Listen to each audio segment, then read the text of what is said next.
Olá, sejam bem-vindos. Esse podcast é patrocinado pela K21, Objective Solutions e pela Software Zen. Quer saber mais sobre o fluxo? Fale com a gente.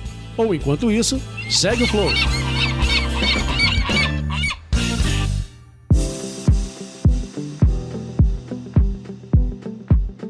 Olá, tá começando mais um Segue o Flow. Esse podcast ele vem ao ar graças ao querido patrocínio da Objective Solutions, da K21 e da Software Zen. Eu, Lula, sigo aqui de São Paulo e converso com os meus amigos Danilo Garcia, lá de Curitiba. Fala, Danilo. E aí, pessoal, beleza? Bom. Thaís Rigolon, aqui de São Paulo também. E aí, galera, tudo bem? E hoje, a gente não conta só com o patrocínio da Software Zen. A gente conta com a presença ilustre do founder, né, do fundador da Software Zen, figura marcante da nossa comunidade ágil há mais de década, né? Quase 2 décadas já. Alisson Vale tá aqui com a gente, diretamente de Brasília, Alisson. Isso. Bom dia aqui no momento que estamos gravando, né? Mas bom dia, boa tarde, boa noite para quem tá ouvindo. Estou em Brasília e muito feliz por estar aqui com vocês. Sou fã do podcast e estamos juntos. Vamos nessa. Muito bom, muito bom. Esse daqui é um episódio muito especial porque é o fechamento da nossa 2ª temporada do Segue o Flow. Inclusive, o Segue o Flow não significa Segue o Flow rapidamente, né? O Segue o Flow tem sua própria cadência, é no nosso ritmo, a gente vai indo. Mas a gente sempre diz que o conteúdo que a gente traz aqui no nosso podcast, ele não é um conteúdo pontual, né? Não é um conteúdo perecível. É um conteúdo que daqui 10, 20 anos a gente vai voltar aqui, vai ouvir a 1ª, a 2ª temporada e elas ainda vão fazer muito sentido dentro do fluxo do desenvolvimento de produtos, dentro do fluxo de gestão do trabalho e do conhecimento. Então vamos celebrar primeiro que é o último episódio da 2ª temporada. No final desse episódio aqui a gente traz novidades sobre a próxima temporada, já spoiler aqui que teremos uma próxima temporada. Mas para celebrar o final da 2ª temporada, a presença do Alisson aqui é marcante. A gente estava até comentando aqui antes de começar a gravar que o Alisson teve no Lean Kanban Brasil, né, evento há algumas semanas atrás, Lean Kanban Brasil 2023, e Danilo já estava falando, nossa, eu tenho várias perguntas aqui que tem a ver com a sua palestra e o Alisson, para mim, ele é o filósofo da nossa comunidade ágil, né? Assim, o maior filósofo da nossa comunidade é o Alisson. Então, acho que a gente pode começar a explorar. E eu já queria começar com suas perspectivas, Danilo. Você que esteve lá no Lean Kanban Brasil assistindo a palestra do Alisson, eu já quero saber por onde você vai puxar esse tópico de pensamento sistêmico com o Alisson. Então, assim, eu não sei quantas das pessoas que estão nos ouvindo já ouviram sobre a sua história na agilidade com pensamento sistêmico, mas eu vi que nos últimos anos você tem se aprofundado absurdamente em filosofia, né? E como é que você usa filosofia dentro do nosso contexto, né? Juntando com pensamento sistêmico, juntando com outras coisas. Então eu queria saber de onde é que veio essa sua inspiração para falar, cara, filosofia tem tudo a ver com o que a gente faz, e como é que você chegou lá para falar assim, não, eu vou misturar esses dois e vou mostrar pro público que isso tem tudo a ver. E aí, Alisson, dá só um contexto para quem não tava, qual que foi o tema da sua palestra e tudo mais, só para quem não tava ficar também a par. Verdade. Ok. Bom, minha palestra, o título foi Kanban, simples, complicado ou complexo. E a ideia era fazer uma provocação sobre, ou vamos dizer assim, uma reflexão sobre como a gente responde a essa pergunta que veio de forma muito intensa, e tiveram alguns debates também com relação a isso, quando o Knevin veio à tona e colocando as coisas em domínios, enfim, e meio que categorizando os métodos, as abordagens, e aí começa uma discussão, porque nem sempre a gente gosta da categoria que a gente cai. E essa é uma discussão cheia de nuances, né? Então eu abri a palestra falando assim, como é que a gente sai desse modelo categórico de pensar, que é fruto do pensamento analítico, que a gente está sempre, de alguma forma, caindo nessa... uma perspectiva que é meio cultural, porque a gente passa aí por 20 anos de educação analítica, com pouca formação sistêmica, usando pouco da cognição dentro desse aspecto mais sistêmico, ou do complexo, que agora ainda é mais recente ainda. E como é que a gente escapa dessa questão da categorização das coisas e começa a olhar com mais nuance. Então aí eu vou, na palestra, tentando revelar quais são as nuances envolvidas, né, nessa pergunta. E é uma pergunta importante porque é uma pergunta que ela direciona o nosso modo de agir, direciona como que a gente revela um pouco mais sobre a verdade das situações que a gente vive. E essa estrutura de como você se aproxima da verdade das coisas, na filosofia a gente chama de epistemologia. E aí, enfim, aí começa a conectar com a filosofia, porque a gente, ao olhar para os sistemas, porque essa é uma das questões, né? Tudo à nossa volta, a gente pode olhar em termos de sistemas, né? As coisas que estão acontecendo à nossa volta, na medida que elas começam a acontecer de forma habitual, certo? Que existe um hábito acontecendo, esse hábito, ele pode ser fotografado em termos de um sistema, certo? Você pode olhá-lo na forma conceitual e abstrata que a gente usa com relação a sistemas. E aí, nesse momento, você tem uma espécie de mapa na qual você se relaciona com aquilo. Em termos epistemológicos, seria como é que a gente se aproxima da verdade sobre isso, né? Como a gente se relaciona com as informações que a gente obtém dos sistemas. Sob o ponto de vista ontológico, né? Que é um outro aspecto da filosofia que diz respeito ao que as coisas são. Então, o que esse sistema é, né? Quando a gente o apreende, o que ele é. E sob o ponto de vista fenomenológico, que é um ponto de vista também filosófico que diz respeito a como a gente experiencia aquilo. Qual é a relação experiencial do ser humano em relação com os sistemas. Então, esses três aspectos dão muitos insights sobre como a gente cria sentido para a nossa relação com os sistemas, né? E aí, enfim, aí a palestra vai nesse aspecto. Aí, sobre a pergunta aí que o Danilo fez do como é que essa coisa acontece, essas amarras com filosofia, né? É um grande mistério, né? Como é que a gente explica as coisas pelas quais a gente se interessa, né? Não sei de onde vem, mas elas vêm e hoje eu tenho um interesse muito profundo por filosofia. Eu praticamente estou uma boa parte do meu dia estudando filosofia e achando essas conexões entre a minha vida prática, que diz respeito à questão de gestão, desenvolvimento de produto, todas essas questões que todo mundo vive, né?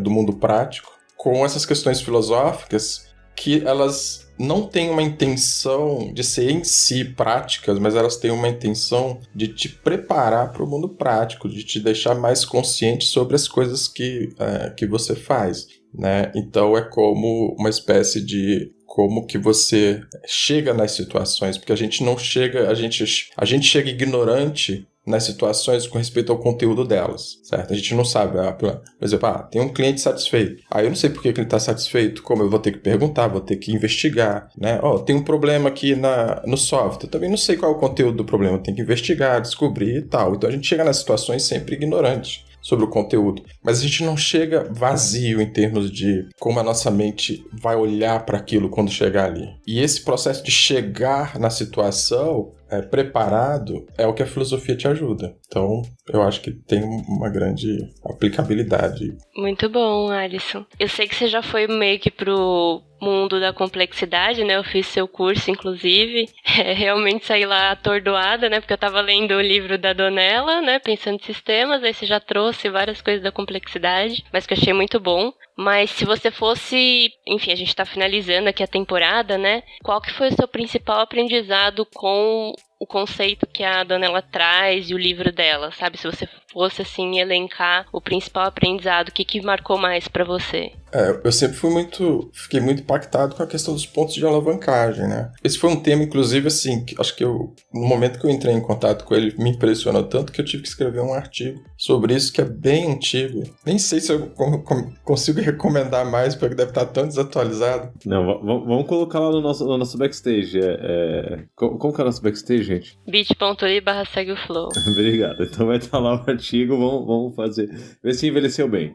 Inclusive, eu tenho que dizer que eu cheguei no livro da Donella por causa do seu artigo. Pelo menos pra isso ele tem, então, uma coisa boa. Mas ali eu tento fazer uma relação entre os pontos de alavancagem que ela traz e a agilidade, certo? E o que a agilidade traz de novo para a questão da gestão. Mas assim, isso seria um ponto alto, né? Porque o trabalho da Donella é incrível em termos de articular de uma maneira bem acessível, né? Não é tão... Ela era uma acadêmica, mas não tinha tanto uma linguagem tão rebuscada, se eu pelo menos não usava uma linguagem tão rebuscada, pelo menos nesse livro especificamente, e nas aulas dela, que tem umas aulas no YouTube dela que são fantásticas também, no YouTube, né, que gravaram na época que ela ainda estava viva. Então é isso, assim, eu acho que ela consegue nos apresentar esse mundo dos sistemas e dar essa lente, não só de percepção dos sistemas à nossa volta, mas também do que a gente pode fazer com isso, em termos de ferramental, em termos de instrumento, em termos de entender a questão da causalidade, entender a questão dos impactos e como ela vai pro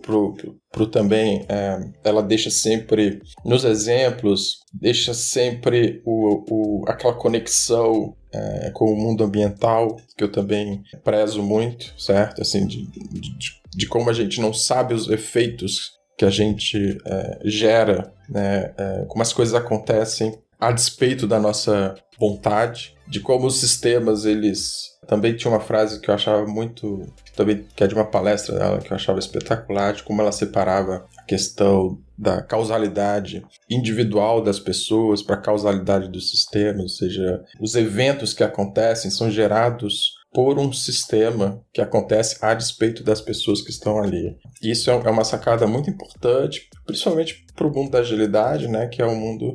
E não só, tudo que está envolvido na agilidade tem uma intencionalidade de conectar melhor a questão humana com a questão do trabalho. E a gente saber separar o que é sistêmico do que é humano em si é uma coisa muito importante, porque quando a gente cria confusão sobre isso, a gente trata o humano como máquina e a gente trata o sistema como gente. Então, fazer essa separação não é uma separação de isolamento, é uma separação de discernimento ontológico. E quem faz isso muito bem, desculpa eu estar puxando o assunto dali, eu já fugi da pergunta, mas quem faz isso muito bem é o Russell Wakehoff. O Wakehoff, ele tem a questão ontológica, onde ele foca mais, que ele faz sistemas, ontologicamente, são artefatos, certo? São estruturas determinísticas, são coisas abstratas. E que os sistemas, e eles, por si, eles têm uma função, né? Eles têm uma função dentro de um sistema mais amplo, que é o sistema social. E o sistema social, ele tem uma característica, segundo o Wakehoff, que ele é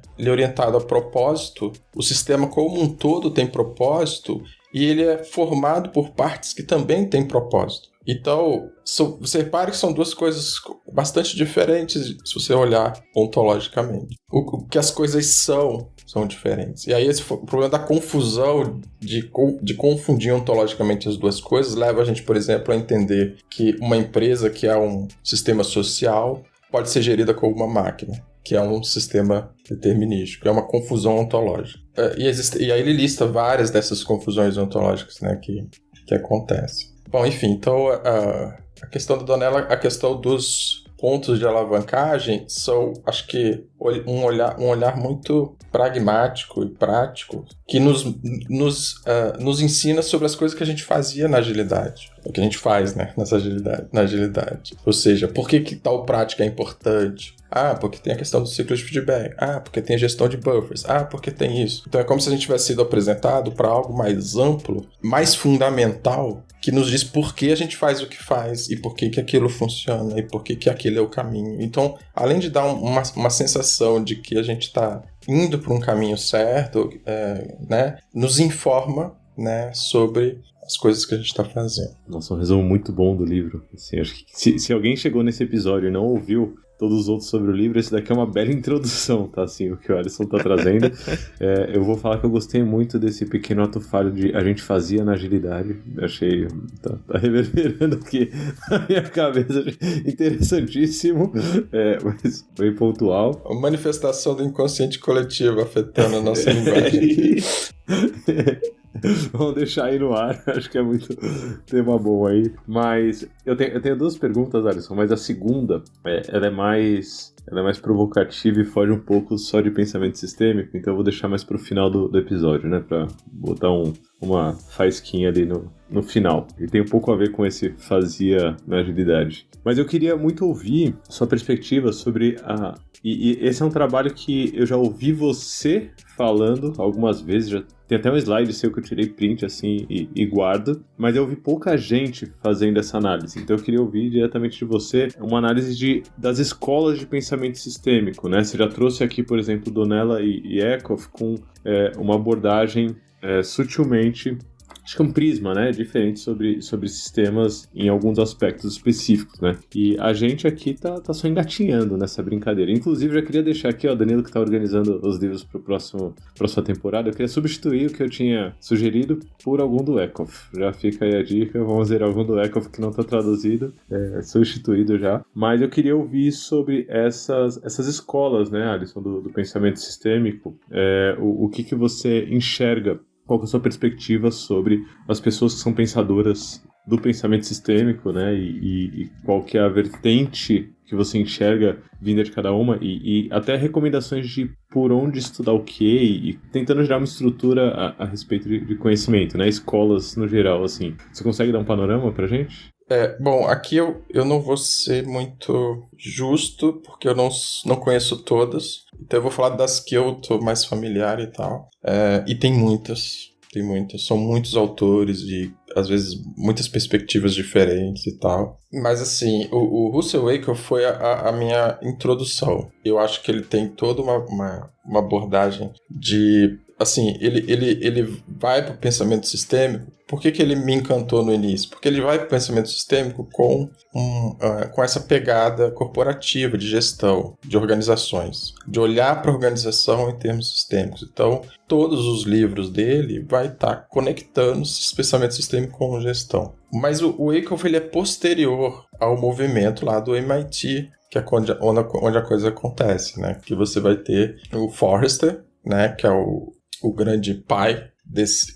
Assim, tem coisas antes dele, né? A gente nunca pode chegar e falar assim, ó, começa aqui. Sabe? O Jay Forrester, ele escreve um livro chamado Industrial Dynamics, ele começa a modelar a realidade em termos de sistema. E ele começa a, por meio disso, usar isso como uma ferramenta de aprendizado, uma ferramenta de educação. Porque ele consegue informar sobre questões difíceis para gestores e para políticos, enfim, para pessoas que as coisas não são tão simples, não é só você, eu vou fazer isso, aquela ação, né, imediata vai causar o efeito que eu quero, certo? Existem componentes ali interagindo entre si que geram uma dinâmica e por isso ele vai criar um campo novo, que é a dinâmica de sistemas, né, o System Dynamics. Então, essa dinâmica é que precisa ser identificada, que precisa ser mapeada, modelada, e ela pode ser...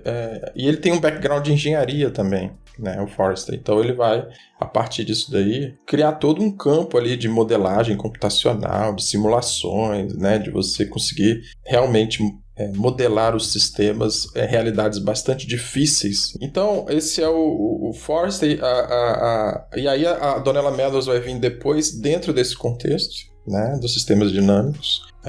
E o pessoal do MIT, vários nomes ali do MIT vão fazer isso avançar aí ao longo das décadas de 60, 70. Aí o Wakefield, acho que, se eu não me engano, eu não vou ter certeza agora, que ele vai vir ali mais no início da década de 80 e 90, talvez. Tô falando aqui meio que intuitivamente, mas tem que dar uma checada. E ali também, nesse momento, vem o Peter Senge. Peter Senge funda uma escola também pensamento sistêmico e também voltada para organizações, e ele vai ter uma pegada mais transformacional, certo? Assim, em termos de qual é, digamos assim, um novo enfoque que você tem que dar em termos de design organizacional, de como a organização deve ser pensada com base nesse entendimento aí do pensamento sistêmico. Um outro nome também do pensamento, que não é diretamente associado ao pensamento sistêmico, vai ser importante para isso, vai ser o Chris Argyris, porque o Chris Argyris ele vai nos ajudar com a questão dos modelos mentais. A questão dos modelos mentais também vão ser importantes para o pensamento sistêmico, porque o pensamento sistêmico ele precisa conectar o que acontece no mundo fora de nós com o que acontece dentro de nós, na nossa mente, certo? Então, a ideia dos modelos mentais faz essa conexão de que existe algo lá, que é algo que a gente vê, que é representado internamente na nossa cognição, por meio desses modelos mentais. E que existe uma impedância entre o que está no mundo externo e o que está representado internamente. O Peter Senge vai pegar essa ideia dos modelos mentais e vai trabalhar nisso, certo? Por quê? Porque ele vai ver que os erros organizacionais têm muito a ver com essa impedância de modelos mentais, ou seja, a realidade seria de um jeito, mas a gente cria uma representação inadequada dela. Às vezes simplista, às vezes imediatista, às vezes... E aí a gente começa a agir com base em modelos mentais ineficazes ou que não são boas representações do que realmente está acontecendo. Então, um estudo sistêmico nada mais é do que uma correção dos modelos mentais das pessoas para que elas consigam agir em termos mais esclarecidos. E aí tem toda a conexão com a ideia de aprendizado. A aprendizagem organizacional nada mais é do que colocar a organização num ciclo de feedback, de correção, de ajuste dos modelos mentais dos indivíduos que estão ali dentro para que eles consigam tomar decisão mais amparada numa realidade, digamos assim, mais bem, onde você mergulhou mais, onde você compreendeu mais, onde você tem mais insights sobre aquilo. Inclusive, você citou 2 das 5 disciplinas já, né? Porque o modelo mental compartilhado, das 5 disciplinas do Peter Senge, o modelo mental compartilhado é uma delas e aprendizado em coletivo, né? Também é outra das disciplinas. Né? E aí, então, o Peter Senge vai atuar fortemente na década de 90. Depois ele vai meio que focar muito mais na questão ali do negócio que ele vai tratar ali no livro Presence, né? Não sei se já tiveram contato com esse livro, é um livro novo do Peter Senge, que ele vai se aproximar muito do Otto Scharmer, ali, da teoria U, aquela coisa toda. E isso é o que hoje esse grupo que vem do Peter Senge, ou que está associado com as ideias do Peter Senge, vai para onde esse grupo vai evoluir, certo? Ele vai evoluir para a teoria U e para essa perspectiva que para eles é como você lida com a questão da complexidade. Aí, em paralelo a isso, a gente vai ter escolas que não vão muito olhar para o mundo sistemicamente na forma que a gente está conversando aqui, mas em termos da complexidade que reside ali, que acho que é um outro assunto, não sei se a gente vai entrar nele hoje, mas só para eu continuar na questão do pensamento sistêmico, que tem uma relação importante com a questão da agilidade e com as coisas que a gente faz. O que acontece? O pensamento sistêmico ele vai invadir a questão do manifesto ágil. Ele vai, por exemplo, você vai ter vários métodos ali que explicitamente fazem referência ao pensamento sistêmico. Você tem para DSDM, você vai ter o trabalho do Jim Highsmith também, que vai estar muito com Adaptive Software Development, muito ancorado no pensamento sistêmico. Você vai ter coisas como LESS, totalmente associado ao pensamento sistêmico. O próprio Scrum vai ter elementos, o XP, enfim. Mas o que acontece é o seguinte, existem 2 movimentos simultâneos acontecendo que meio que eles estão correlacionados, eles são ambos necessários, mas eles têm um olhar um pouco diferente para o mesmo fenômeno, para a mesma necessidade que a gente tem. Então, é um movimento de eficácia e um outro movimento de eficiência de fluxo. Então, tanto eficiência de fluxo quanto eficácia são duas faces de uma mesma moeda. Eles têm que estar os dois juntos, porque um causa o outro, certo? É como se fosse um giro, assim, os dois estão causando a si mesmo. E aí, você vai ter movimentos de eficiência de fluxo que vão acontecer ali no final da década de 90 para frente, às vezes voltando um pouquinho, que é o sistema Toyota de produção, você vai ter o lance do Goldratt, né, fugiu o nome. A meta. Da meta, né, como é que é? Teoria das restrições. Teoria das restrições, você vai ter... Enfim, você vai ter, aí eu não vou lembrar, mas dá para listar vários fenômenos, certo? Que vão desembocar hoje no Kanban. O Kanban, ele vai ter esse olhar para a eficiência de fluxo como algo que é, digamos assim, uma espécie de base sobre a qual processos são construídos. E por outro lado, você tem a questão da eficácia, os movimentos, e aí mais ligado ao ágil também, o Scrum, o XP, né, próprio ASD, Adaptive Software Development, você tem outros movimentos, também a gente pode... Eu tenho um slide em algum lugar que eu listei uma quantidade bem grande assim, desses 2 focos, né? E os dois vêm do pensamento sistêmico, usam elementos do pensamento sistêmico e eles convergem na nossa área, né, no nosso ambiente, de forma meio confusa, né? As pessoas não sabem que se eu vou para cá, se eu vou para lá, o que é certo, o que é errado. Rola muito debate, mas sempre no nível mais superficial, né? No nível de método, sabe? Guerra de método, não sei o que e tal. Mas, na verdade, são manifestações de 2 aspectos diferentes do que a gente faz, que são aspectos essenciais, necessários, não tem como você desvinculá-los. Se você ignora um, você perde o outro. Então, assim, em termos de escolas e de como a gente olha o pensamento sistêmico, isso é um resumo, porque assim, tem muitas... Eu só mencionei esse porque são os que eu sou mais familiar, mas assim, se você trazer uma pessoa de pensamento sistêmico também interessada nisso, ela provavelmente vai trazer um monte de outras que eu não mencionei aqui e que nem eu conheço, entendeu? Mas estão aí. Isso que a gente nem entrou em complexidade, né? Quando você falou que não é bem o nosso tema aqui. Eu tava nisso, Danilo. Eu tava quase esbarrando nisso, mas deixei pra você a bola. Podemos entrar, mas é porque realmente é um... Não, é um mundo muito grande. É um mundo muito grande. A gente tinha que fazer um bate-papo, chamar o Gonzaga, o Celso, o Cáceres, o Alisson aqui, aí a gente explodir esse negócio com complexidade aqui.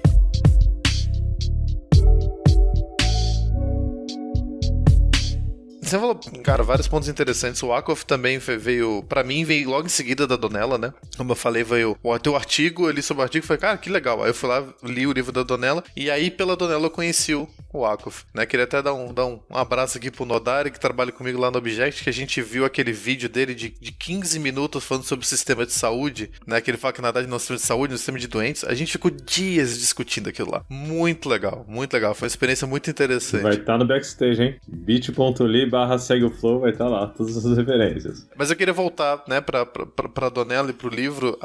Até no capítulo passado, que foi o último, a gente falou sobre as alavancas, né? E ela traz na ordem decrescente e tudo mais. E eu lembro, eu fui bem honesto no episódio, eu falei assim, a primeira alavanca, a que mais alavanca, que é o transcendendo o paradigma, eu falei, cara, eu não entendi. Eu falei pra galera, né, pro Lula, pra Thaís, pro pessoal, assim, não entrou na minha cabeça, foi muito filosófico aquilo pra mim, né? Então eu queria saber qual é que é o que você entende quando ela fala que a gente tem os paradigmas, a gente tem nossos modelos mentais, como a coisa funciona, e a gente tem que transcender isso. Que até ela mesma fala que é um paradoxo, né? Porque a gente tem modelos mentais e a gente tem que transcender esses modelos mentais. Como é que você vê isso, hein? Danilo, só fazendo uma conexão aqui antes da só responder que eu não esperava na resposta sobre as escolas, né, que ele foi traçando e tal, eu não esperava esse surgimento da teoria U e do Otto Scharmer na resposta do Alisson, eu achei muito legal, porque eu lembro que quando a gente trouxe essa discussão nesse último capítulo da Donella, eu enveredei para tentar investigar junto com você, né, isso, eu enveredei muito por esse lado, que é um lado um pouco mais pontes e elefantes, né, para quem nunca ouviu Pontes e Elefantes, ouve lá, o podcast é muito mais brisado nesse sentido. Inclusive a segunda temporada é sobre teoria U, a gente não chegou no fim, mas valeu a pena até onde a gente chegou, e eu acho que talvez tenha um pouco de relação com isso, né? Eu lembro que eu tracei um pouco, eu não sei se eu trouxe teoria U em si, mas eu trouxe Reinventa as Organizações do Lalu, Ken Wilber, todo esse pessoal um pouco mais chapado, assim, na vida, mas quero saber que o Alisson tem a dizer sobre o transcendendo paradigmas, né? Ah, legal, acho que é uma ótima pergunta. Cara, é o seguinte, uma forma de entender isso é a gente voltando para a questão dos modelos mentais. Porque quando o Chris Argyris propõe a ideia dos modelos mentais, eu não sei se exatamente foi ele que propôs, mas ele foi uma pessoa importante sobre isso. Ele vai, e aí sim é uma teoria dele, a ideia de como os modelos mentais orientam o aprendizado. Então ele vai discernir ali dois modelos de aprendizado, o Single Loop Learning e o Double Loop Learning. É um aprendizado de ciclo simples e ciclo duplo. E aí o que ele vai colocar é que existe um tipo de aprendizado, que é um aprendizado de loop simples, que ele basicamente ele acontece dentro de um mesmo modelo. Vamos colocar paradigma, tá? Eu tô colocando no mesmo categoria modelo e paradigma e depois a gente diferencia. Então, do mesmo modelo, você está aprendendo dado que você tem um modelo. Então, por exemplo, em algum momento da vida de cada um de nós aqui, a gente transcendeu o paradigma e foi pro ágil. A gente era uma coisa diferente, pensava diferente, e de repente o ágil abriu a cabeça, a gente, caraca, não, é outra coisa, certo? Isso é um salto de paradigma, é quando você precisa fazer o Double Loop Learning, que é o aprendizado que substitui o modelo, certo? O modelo ele é alterado em completo. Aí, quando você faz essa alteração do Double Loop Learning, você volta para o Single Loop Learning. O Single Loop Learning nada mais é do que você aprender dentro de um mesmo modelo, você sofisticar o modelo, você torná-lo mais funcional. Então, aí agora que a gente conheceu o mundo da agilidade, a gente começa a aprender mais sobre isso. Fala assim, eu quero saber isso, me ensina, eu quero viver essa experiência. Então, você começa dentro daquele modelo maior, especializá-lo, torná-lo mais efetivo, mais eficiente e tal. Mas, em algum momento, todos os paradigmas, eles não conseguem acompanhar o mundo para sempre. Porque o mundo ele gira a despeito de como a gente pensa sobre eles e do que a gente sabe sobre o mundo. Ainda mais agora, né? No mundo que a gente vive atualmente. A velocidade é muito grande. Então, em algum momento, você tem que trocar o seu modelo, porque ele não vai mais funcionar. Por isso o lance da gente não ter tanto apego assim aos modelos, certo? Porque os modelos eles estão abaixo de nós, eles são usados por nós, eles não nos definem. Então a ideia lá no Soft Design da gente articular as pessoas como solucionadoras de problemas e usuárias dos métodos, ao invés de aquele que se identifica como método, é muito importante você fazer essa transição, porque senão você começa a favorecer o seu mapa em detrimento do território que você está. Você começa a tentar fazer, por exemplo, a agilidade funcionar, ao invés de olhar para aquilo como, poxa, isso eu posso usar para resolver um problema concreto que eu tenho aqui. Então, em algum momento, as coisas... e eu estou falando de um grande modelo, né? No caso do paradigma, certo? É um grande modelo que vai durar décadas. Por quê? Porque o problema que ele endereça é um problema, enfim, que ele é de mais amplo caráter. Agora, quando você está no dia a dia, você tem o mesmo fenômeno. Você está vivendo problemas ali na sua empresa, que você tem um certo modelo mental, por exemplo, um certo entendimento do seu mercado, um certo entendimento da cultura da sua empresa ou das suas operações. Em algum momento, esse processo de encaixe do seu modelo mental com aquela realidade que se apresenta, começa a se deteriorar. Fala assim, cara, não está funcionando mais. Não, eu preciso mudar isso, não sei o que e tal. De repente, em algum momento, você descobre, caraca, é outra coisa. E aí é o salto Aí, quando o sistema se torna outra coisa, ele pode dar um salto de alavanca, né? Ou seja, ele ganhou talvez um nível, dependendo do salto que você faz, né? Você pode saltar para baixo também, né?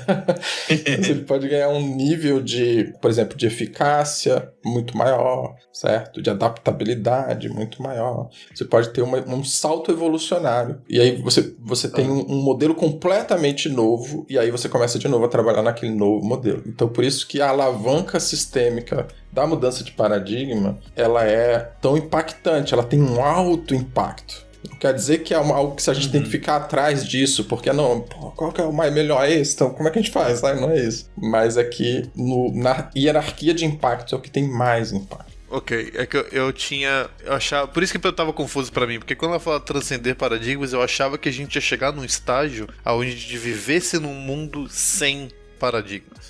Uma coisa meio hive mind, assim, que todo mundo entendeu? Aí eu tava mais nessa brisa, mas eu acho que faz muito sentido o que você falou. Então, no caso, a gente tem nossos modelos mentais, a gente vive nesse paradigma, e esse paradigma, ele transcender, ele mudar, né? Teoricamente mudar para melhor, onde a gente tem um entendimento melhor sobre aquele mundo que a gente tá vivendo, como, por exemplo, você falou da agilidade, né? A gente teve um salto grande ali de paradigma, onde a gente consegue fazer as coisas de uma maneira teoricamente melhor, atendendo vários objetivos ao mesmo tempo, mas ainda assim a gente tá num outro patamar daquele paradigma, né? O nosso paradigma agora é esse. Depois de tantos anos, pode mudar, ou no micro, como você falou, de uma semana para outra, a gente pode ter uma epifania lá que faz com que a gente mude nossa forma de pensar, cria ações para mudar o nosso sistema, e isso gera a gente estar num paradigma diferente. Agora fez todo sentido para mim o que ela quis dizer. Me lembrou um pouco analogamente, Danilo, aquela palestra do Lean Kanban Brasil 19, 17. Algum ano que a gente estava no Lean Kanban Brasil, eu fiz uma palestra que trouxe evolução ou revolução, e eu dei uma mexida nisso, lembra? Ah, sim. Teve você fez o salto, né? Que era de um... Isso. Eu lembro. Tá. O Alisson falando agora me lembrou um pouco daquele gráfico. E a gente conversou bastante, né, sobre aquilo. E eu lembro disso. É uma coisa um pouco menos objetiva, né? Assim, um pouco mais subjetiva. Me lembrou um pouco de leve.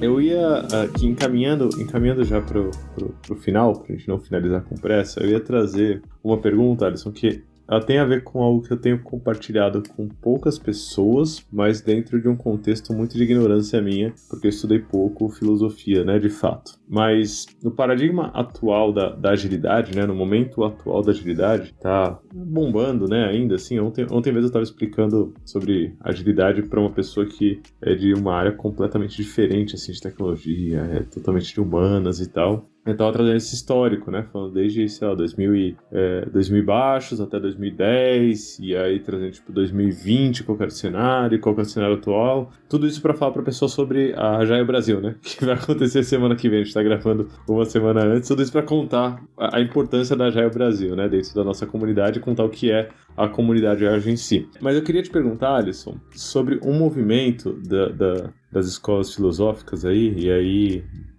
Não sei se você já investigou, já estudou e tal, que é o sofismo, né? Assim, eu dei uma lida por cima em algumas coisas, né? Bem por cima, mas eu sei que tinha uma treta ali da escola do Sócrates, Platão e tal, com os sofistas, e os sofistas são até hoje meio pejorativo, né? A coisa assim. E eu tenho, na minha cabeça, na minha inocente cabeça, começado a traçar uns paralelos com o que acontece hoje com o movimento da agilidade em si, né? Assim, que é uma coisa que tá muito bombando, assim, e tem muita gente falando, né? Tem muita gente tentando ganhar espaço, né?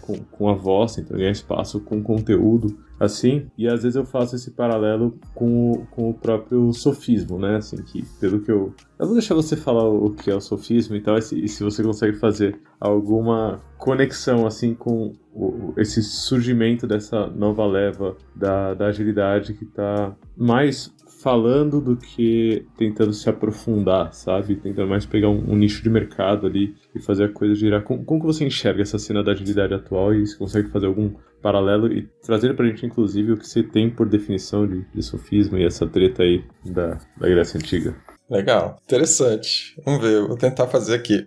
O sofismo, ele foi um movimento ali que estava em oposição na Grécia Antiga. Ali você tinha ali, na época de Sócrates, Platão e tal, o movimento filosófico se intensificando e os debates na Acrópole e tal acontecendo. Então você tinha ali o grupo do Sócrates, que era um grupo, vamos dizer assim, que tinha um viés filosófico de entendimento, de compreensão da verdade, ou seja, de investigação para chegar à verdade. Então, existe uma relação com o universo, com o cosmos, né, grego, em termos de que, não, a gente tem uma posição, a gente tem um propósito e a gente tem condições de, via razão, né, uma razão grega, um pouco diferente da lógica que a gente usa hoje, né, assim, a palavra que a gente usa hoje mais como racionalização, mas a razão grega era uma razão de busca da verdade e tal, então de investigação, por exemplo, para saber o que é o bem, o que é a justiça,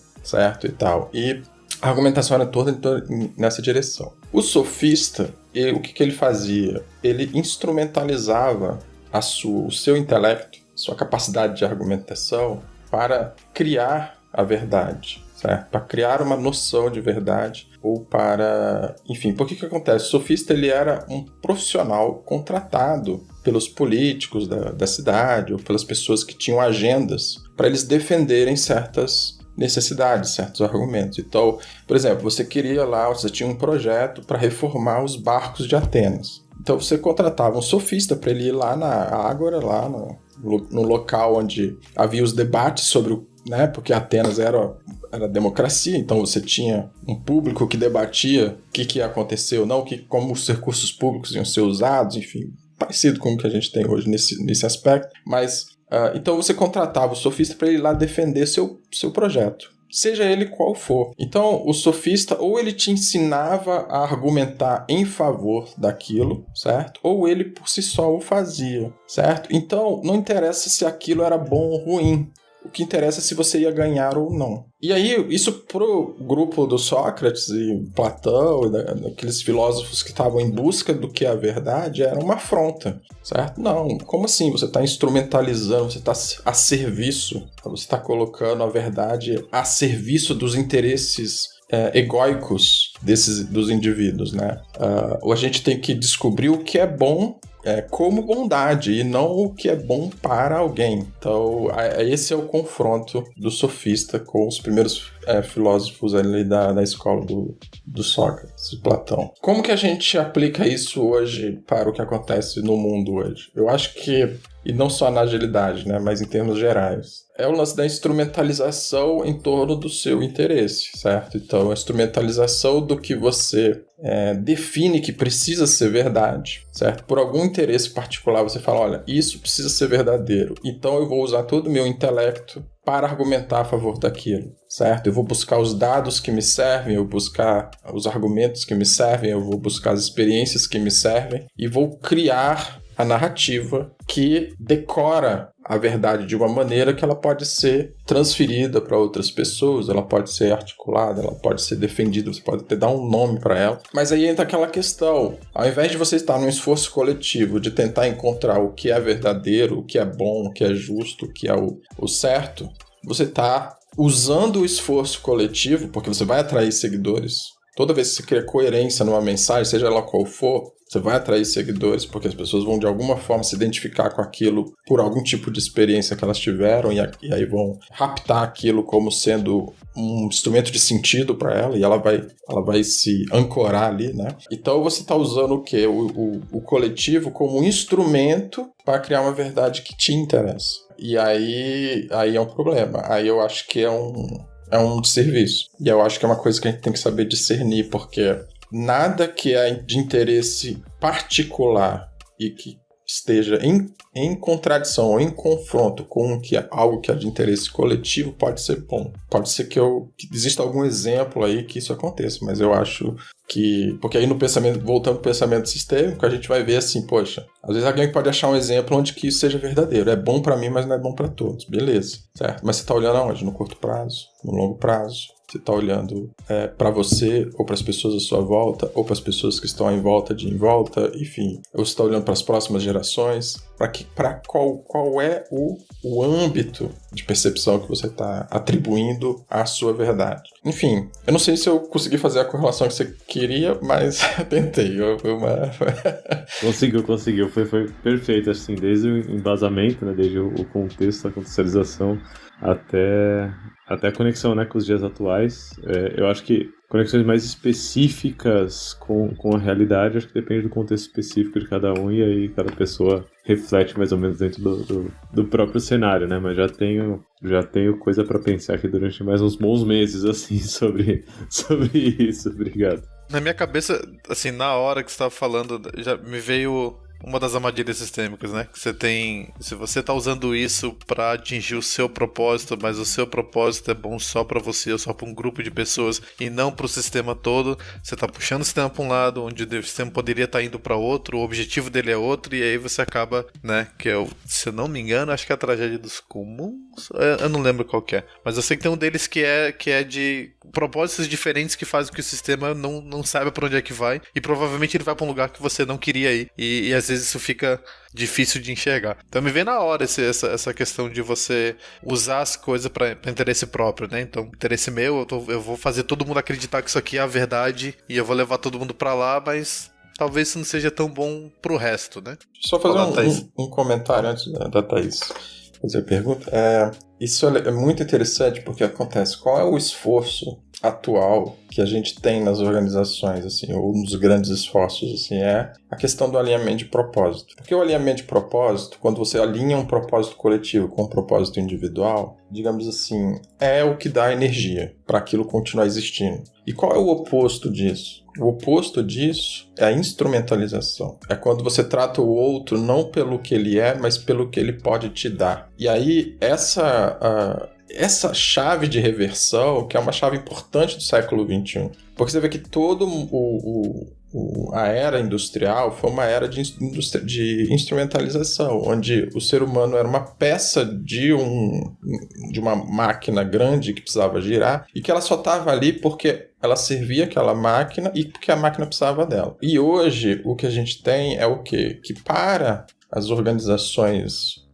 e a gente começa a olhar as organizações como organismos, e os organismos precisam manter sua entropia, enfim, seu processo de vida acontecendo, que nada mais é que a gente quer.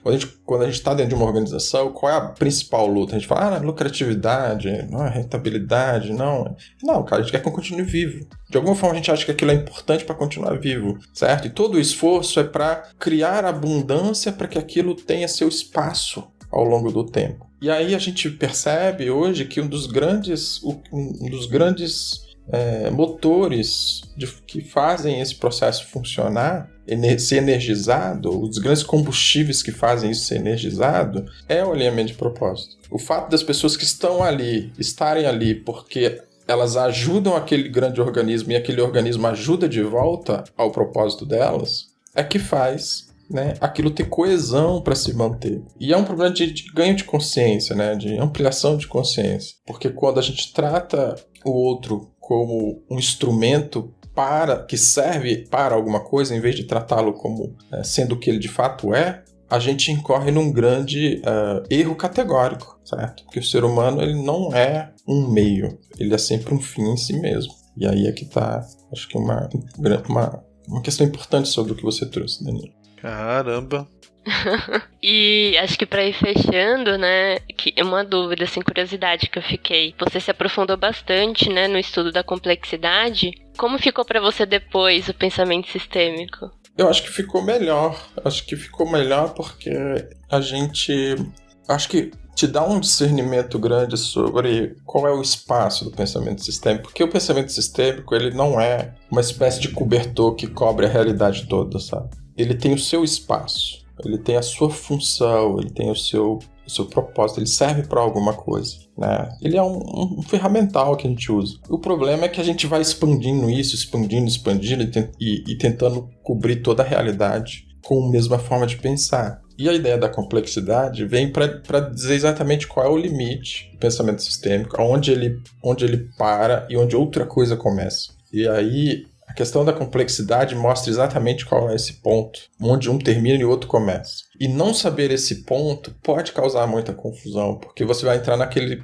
problema que a gente conversou no início, da confusão categórica, da confusão ontológica, que é achar que coisas que acontecem num domínio, né, na linguagem aqui de domínio, né, complexo, elas podem ser controladas pelos sistemas. E a relação que a gente precisa ter com essas questões que estão no âmbito complexo não é de controle. E o sistema, ele é um instrumento de controle, é um tipo diferente de controle do controle que a gente não gosta, vamos dizer assim, que eu chamo assim de controle mais analítico, de tentar controlar os eventos, né, no seu detalhe, a ponto dele se tornar uma espécie de máquina. Mas o pensamento sistêmico, ele resolve isso, ele ajuda bastante a transcender essa questão do controle individualizado de todas as peças de uma máquina, mas ele transfere isso para um controle mais abstrato, que é assim, por exemplo, a gente tenta controlar o futuro, a gente tenta dizer, temos que alcançar essa meta, temos que alcançar esse objetivo, esse propósito, a gente tenta definir racionalmente como que a gente vai fazer isso, a gente tenta criar um sistema na qual aquilo vai se dar. A gente tem vários instrumentos de controle no pensamento sistêmico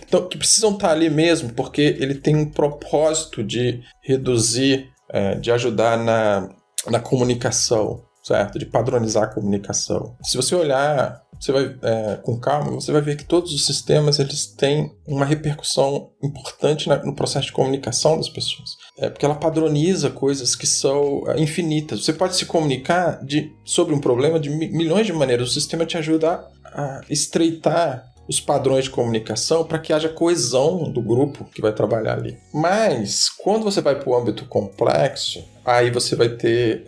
A ideia de controle vai ser contraprodutiva, porque você vai tentar controlar uma situação que é inerente a ela não ser controlável. Porque a relação epistêmica com aquela situação é diferente, é de natureza diferente, certo? Ela é uma relação de descoberta do que é, ao invés de impor algo que precisa ser. Aí vem a complexidade para ajudar nisso. Mas a complexidade, como diz da piada, é complexa.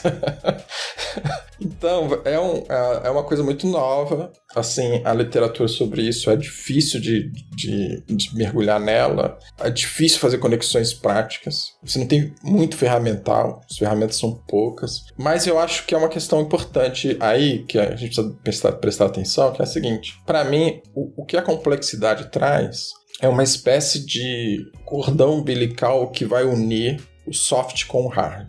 O hard skill com o soft skill, a busca por resultado pela experiência que a gente precisa ter enquanto aquilo faz, o humano com o reificado, com a máquina, o sistema com o humano. Tudo isso é conectável via essa noção de complexidade.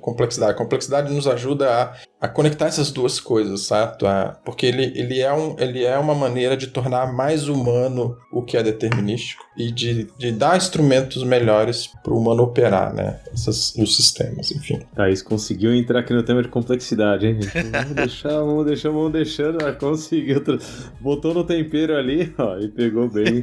Inclusive, uma terceira temporada sobre complexidade não cairia nada mal também, ó. Só jogar aqui no ar. Gonzaga, dá umas sugestões aqui pra gente de livros. Alisson também traz aí pra gente umas sugestões de livros. Lembrando que o Segue o Flow, ele se mantém no propósito de democratizar conhecimentos e conteúdos que não estão publicados ainda em português.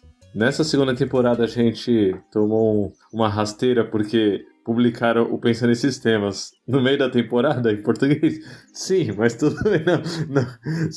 Só ajuda no movimento que a gente tá fazendo, né? Mas pra terceira temporada a gente quer se manter dentro desse propósito. A primeira temporada foi sobre The Principles of Product Development Flow, do Don Heinersen, né? O Flow. Segunda, Thinking Systems, da Donella, o Pensando em Sistemas agora, que já tem tradução. Pra quem quiser saber o que vem na terceira temporada, segue a gente no LinkedIn, a enquete geralmente é por lá. O podcast Segue o Flow lá no LinkedIn. Esse daqui, Alisson, eu queria te agradecer já porque esse daqui é o meu episódio favorito já das 2 temporadas. Eu sou suspeito pra falar porque no Love the Problem, meu episódio favorito ainda é o episódio 11, Pensamento Sistêmico, com o Alisson Vale, que eu gravei há muitos anos atrás, assim. E agora Segue o Flow também, vindo com o episódio favorito, sendo com... Já temos mais uma vez e a gente já tem um padrão, né? Assim, aconteceu 3 vezes, a gente já sabe. De música no Fantástico. Já dá pra pedir música no Fantástico. E pra encerrar, inclusive também eu queria muito agradecer Objective Solutions, K21 e Software Zen, né? Software Zen aqui, nominalmente, a Alisson, pelo patrocínio dessa temporada, dessa segunda temporada. Vamos começar a buscar patrocinadores pra terceira temporada também. Então, logo mais, empresas aí que estejam dispostas a colaborar com o nosso trabalho. Patrocínio é uma coisa bem leve, tá, gente? Assim, não é... Vocês não pagam pelo meu tempo, pelo tempo do Danilo e pela Thaís. É muito mais pela edição e publicação, os canais, né, que vão levar o episódio ao ar. O que a gente faz aqui, a gente faz de coração. Porque a gente tá estudando, né? É muito mais o gosto de estudar juntos aqui. Pra você gravar um episódio 9h30 da manhã de domingo, você tem que fazer com coração, entendeu? E vários, né? A gente sempre grava de domingo, gente. Teve um episódio só que a gente não gravou de domingo, de resto foi de domingo. Pra fechar, Alisson, o meu quadro favorito aqui do Segue o Flow, a gente geralmente tem blocos, né? Hoje foi um papo mais aberto, mas geralmente a gente tem blocos. E o meu bloco favorito é o bloco final, que a gente deixa pros últimos 5 minutinhos, que é uma frase favorita aí de cada um sobre tudo que estudou, né? Sobre tudo que viu. E aí eu queria te jogar esse desafio, ó, do nada aqui. O Danilo que propôs, eu achei ousado.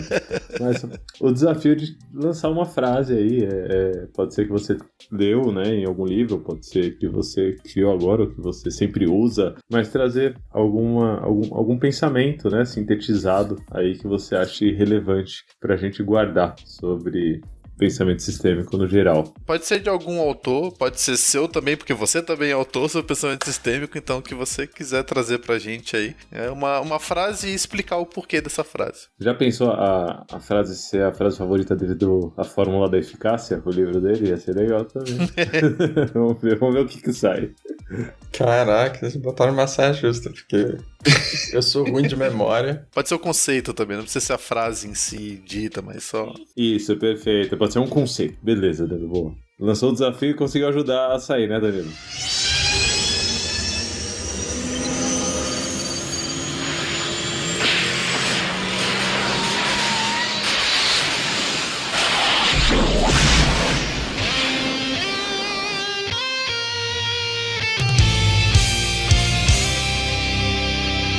O Lula vem do futuro, né? Eu tô 15 minutos à frente de vocês e eu digo que o Alisson ele vai fazer uma fala agora sobre o paradoxo do controle e ao invés de o Alisson trazer a frase favorita dele, eu quero que quem esteja ouvindo o Segue o Flow identifique a frase favorita dentro do que o Alisson vai falar. Porque tem várias frases aí muito boas que ele vai falar. E eu quero que vocês coloquem essa frase favorita dentro do que o Alisson vai falar do paradoxo do controle lá no nosso backstage bit.ly/segoflow. Então põe lá no cardzinho qual que é a frase favorita, porque é uma mini talk praticamente aqui, uma mini palestra. Uma mini palestra. Sensacional sobre o paradoxo do controle. A gente já destacou algumas aqui, ó, enquanto o Alisson ia falando, a gente já tava trocando mensagens aqui, destacando algumas boas frases aqui.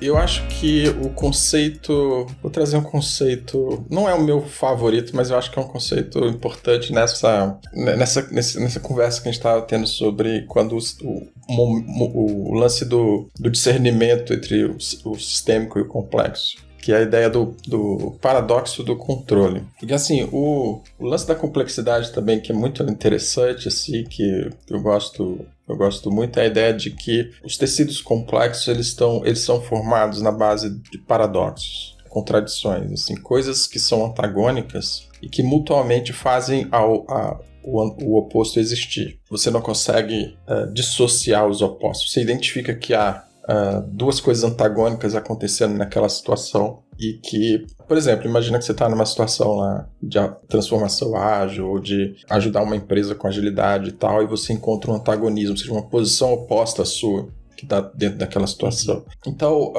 você vai ter uma situação que entra no âmbito complexo, porque se você não consegue separar as duas coisas, categorizá-las, quando você faz isso, você simplifica as coisas e você cria o conflito. Você cria o seu oposto. Porque no momento que você começa, por exemplo, a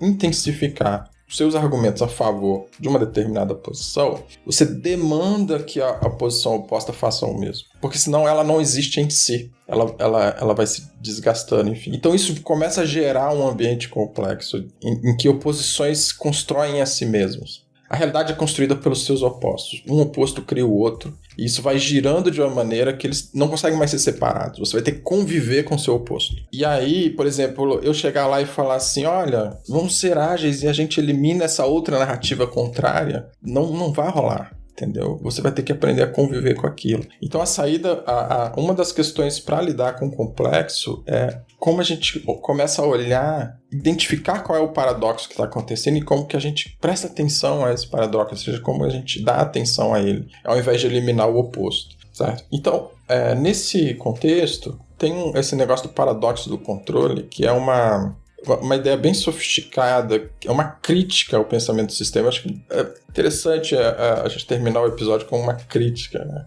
ao pensamento sistêmico. Né? Você imagina o seguinte, sistemas são ferramentas, e essas ferramentas as pessoas usam para apoiar a sua comunicação, a sua interação comunicativa. Vamos pensar aqui num Kanban, né? Você tem um Kanban, é uma ferramenta, ele é um sistema, o sistema Kanban, que a gente cria, a gente põe para funcionar, e ele ajuda a gente nas interações comunicativas, ele nos dá linguagem, certo? Ele nos dá linguagem, ele fala o que é lead time, o que é uma coluna, o que é um cartão, o que é um ticket, enfim, você começa a ter uma linguagem que padroniza a realidade e que isso torna as coisas gerenciáveis.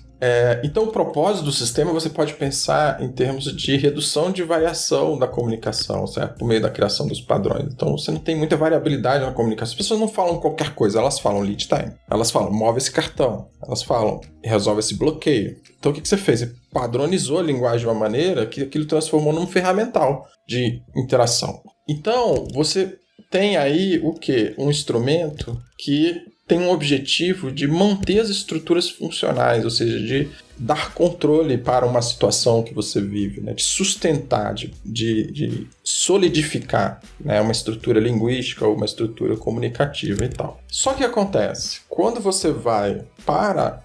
e aí a gente chama isso de mapa. O sistema passa a ser um mapa. É um mapa que a gente usa para operar. Só que quando você vai para o trabalho real, você não está mais lá no quadro Kanban. Certo? Você está lá conversando na reunião, tomando decisão, pensando sobre um assunto, tendo uma ideia, tentando resolver um problema, tentando fazer um código, escrevendo ali um documento, certo? Nesse momento você está no território, onde as coisas ali estão de fato acontecendo, o momento do trabalho, né? Onde o trabalho de fato acontece. E aí, nesse lugar, essa questão da padronização, né, do controle da comunicação, ele não vai acontecer, ele vai ser espontâneo. Você vai precisar de variações espontâneas, você vai precisar ter ideias novas, você vai precisar resolver o problema que é inédito, você vai precisar... Ou seja, a comunicação ali, ela emerge de forma espontânea, ela não é controlável, ela precisa não ser controlável. Então, o que a gente pode dizer? Que no âmbito do sistema, o objetivo é padronizar, é controlar, é meio que solidificar. para que a gente possa instrumentalizar aquilo. Mas no âmbito do território concreto, essas situações vão requerer, certo, uma variação espontânea do que está acontecendo e tal. Porque senão ela não vai ser adaptativa, não vai resolver as situações. Então o que acontece? Então você tem o quê? Duas coisas simultâneas acontecendo. Você tem o que é a padronização, a solidificação da comunicação e, ao mesmo tempo, a espontaneidade dela, a transformação dela acontecendo de forma muito intensa. Então, você tem dois movimentos que são antagônicos. Um tenta congelar e o outro precisa transformar, precisa mudar, precisa ser diferente, precisa ser espontâneo e tal. Aí você tem a questão do paradoxo acontecendo. Qual é, enfim, o paradoxo do controle? É a gente demandar dos gerentes o comando de um sistema, ou seja, que vai implicar um controle da situação, né, do seu ambiente de trabalho. Só que isso não é de fato possível porque o gerente não pode estar em todas as situações onde acontecem as espontaneidades dos processos comunicativos, ou seja, onde as ideias acontecem e tal. Então, o que ele pode controlar é só um mapa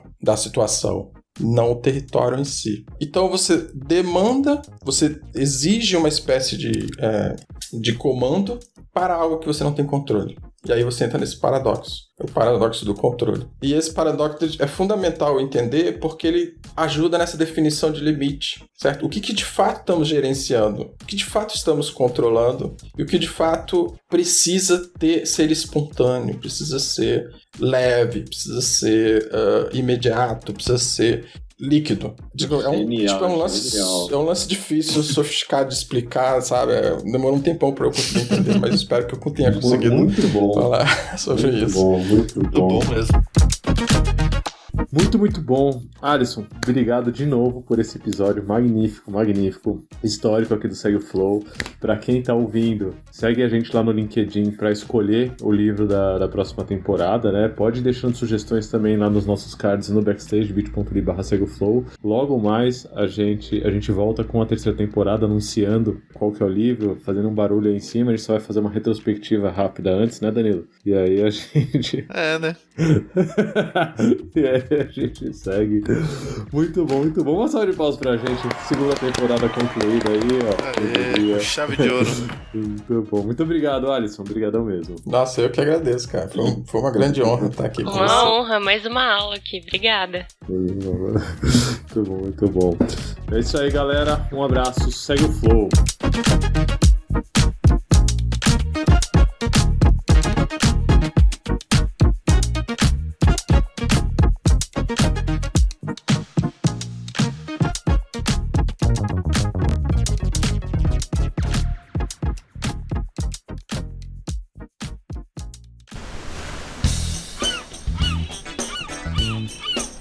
E aí, seguiu o Flow? Esse podcast chegou até você através da K21, Objective Solutions e pela Software Zen. Para continuar acompanhando, assine o podcast na sua plataforma favorita e mande uma mensagem pra gente no segueoflowpodcast@gmail.com. Um abraço e segue o Flow!